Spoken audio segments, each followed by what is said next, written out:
You remember pixie sticks? Pixie sticks, about that big, right? Little thin straws, about the size of a coffee stirrer, filled with crack. That's what it was, okay? I know sugar, whatever, Kool-Aid. No, it was crack, okay? It was crack. I'm a black dude. I grew up in the 80s. I know crack when I see it, okay?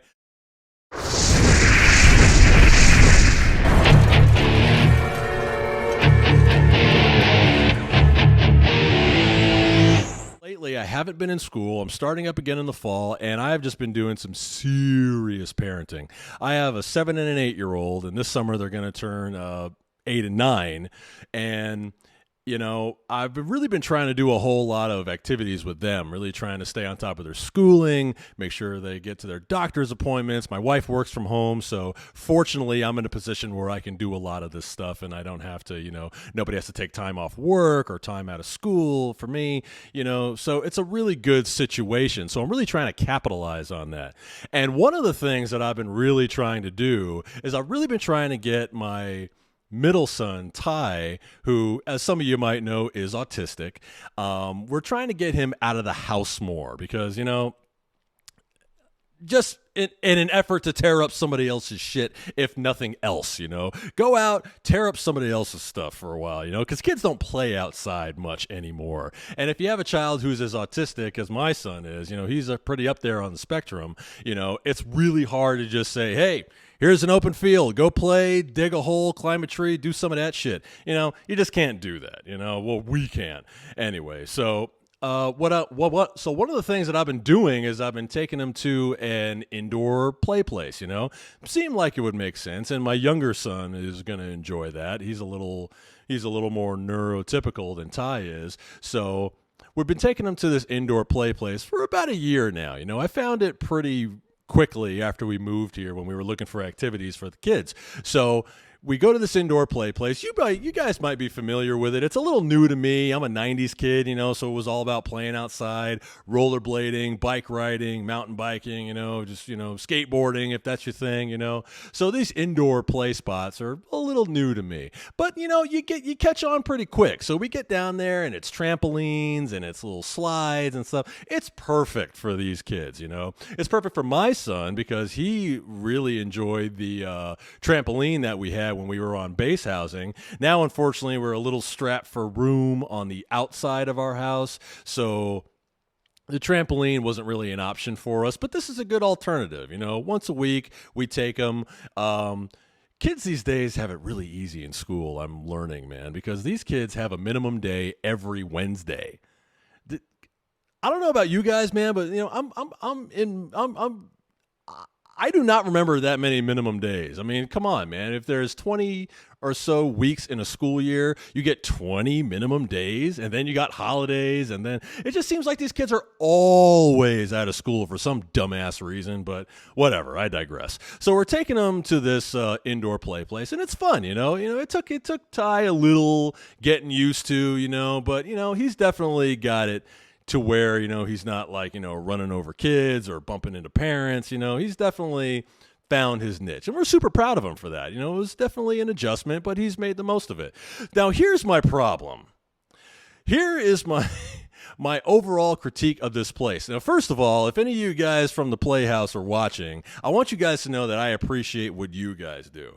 What I don't understand is what these parents are doing. Man, I tell you, the longer you are a parent, the more you question what other parents are doing, man. And, it's not cool to go around telling other parents, hey, you're doing this wrong, because you don't know every parent's struggle, People certainly don't know our struggle, and I don't want anybody commenting on that. But, fuck it. I have a YouTube channel. I'll comment on whoever the hell I want. Because some of these decisions are just so weird to me. I don't understand it. So one of the things that struck me right away, so let me just paint you a picture, okay? My son is 8 years old. My son, Ty, like I said, he's autistic. He's 8 years old, and he is on like the 90-something, like 95th percentile of height and weight. The kid is literally up to my chest.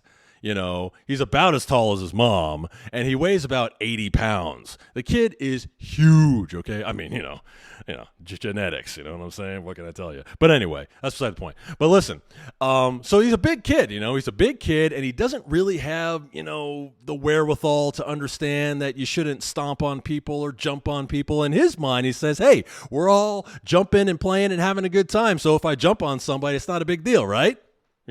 That's what he thinks. He's 8 years old. Give him a fucking break. So explain to me why these parents bring in their kids that are like 12 days old. The kid can barely roll over. The kid can barely crawl, and I'm not exaggerating. I mean, 12 days might be a bit of an exaggeration, but seriously, we're talking about toddlers here, man. They can barely move. And, if you want to bring your kid in, there's obviously some places that are a little more geared towards smaller kids. That's what I like about the place. There's some spots in the area that are definitely geared towards smaller kids, and that's great. But let me tell you something. The main trampoline side of this indoor park is the last refuge for 90s feral children, okay? Go check out my girl Slim Sherry on Instagram if you want to know more about that shit. But let me tell you something. These kids are not playing around, okay? These kids are absolutely 100% cracked out, okay? These kids get in there and they are just a ball of fire, like we used to be when we were kids. And these kids go in there and they don't give a shit who they bump into, who they step on. If they barely care about their own bodies. They barely care about their own bodies. And you're going to leave your 12-day-old child who can barely move, is still in diapers, and can barely roll over or crawl in there? I mean, if you're right there with them on the little pad and you're right there with them and you're kind of acting as a shield, then yeah, fine, whatever. But, I mean, these parents are like way the hell and gone out there, like a good 30, 50, 60 feet away, and you're just going to let your kid be there? Not around my kid, because let me tell you something. I am up my kid's ass when he's in there, okay? I am right on top of him, hovering around like the helicopter parent I said I would never be. Ooh, it's getting hot in here. But that's what I have to do because I know my kid, and I know what he's going to do. He's going to do whatever the wind blows, man. The kid is pure instinct. He does not here worrying about, he does worry about other kids because he does interact with them a little bit, but when he's having fun, okay? Get the fuck out of his way is going to be your best bet, okay? So I don't understand why these parents bring their kids in here and they can barely move, and they are putting them against these kids who are absolutely fearless. These kids will jump off anything. They're trying to bounce as high as they possibly can on the trampolines, 10, 12, 15 feet in the air. These kids are crazy, and you're going to leave your toddler in there with them? Not a good idea. Not a good idea. If that wasn't bad enough, if that situation that I just explained to you wasn't bad enough, what else do they have in this indoor play place? They literally have a kid crack bar. I don't know if you guys have seen these or not, but I recently became aware of them. We went to Knott's Berry Farm, and they had an entire store based on serving kids crack. Now, what am I talking about? Have you guys remember, come on, you guys follow me. You guys grew up in the 80s and 90s. You know what I'm talking about. You remember Pixie Sticks? Pixie Sticks, about that big, right? Little thin straws, about the size of a coffee stirrer, filled with crack. That's what it was, okay? I know sugar, whatever, Kool-Aid. No, it was crack, okay? It was crack. I'm a black dude. I grew up in the 80s. I know crack when I see it, okay? So, and I know crack behavior when I see it. You guys know that. Come on. You guys ain't new. If you guys follow me, if you're on my channel, you guys are not new. You guys know what the hell is going on, okay? And if it wasn't bad enough, they have a kids crack bar, and you remember how Pixie Sticks, they used to be like, little thin, little tiny, about that big, right? Not a whole lot, maybe a dime bag. I don't know crack proportions, but you get what I'm saying here, okay? This crack bar they have in there, they have straws like huge bore straws, and they're this long, and they're as long as you want them to be. You literally have to stop it, okay? And they have all different flavors, blue, purple, everything, man. And like, so if you're 10, 12-year-old child just being on a natural testosterone cycle wasn't bad enough, then you're going to give them crack. And you're going to send your toddler in there. What the hell are we doing, people? Help me help you. Listen. You can do whatever you want with your kid. I am in no position to tell you what to do with your child. I am in no position to tell you what to do with your life, but understand this.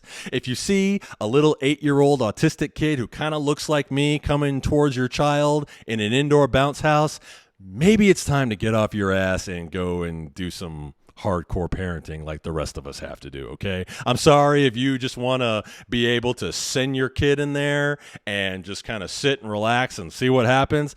Spoiler alert, it's not going to be good. Thank you guys for watching the video today. I really hope you enjoyed it. If you did, like, share, and subscribe to BJBL Unleashed on YouTube. Follow me on Instagram while you're at it, and I will see you blockheads next time for more Unleashed.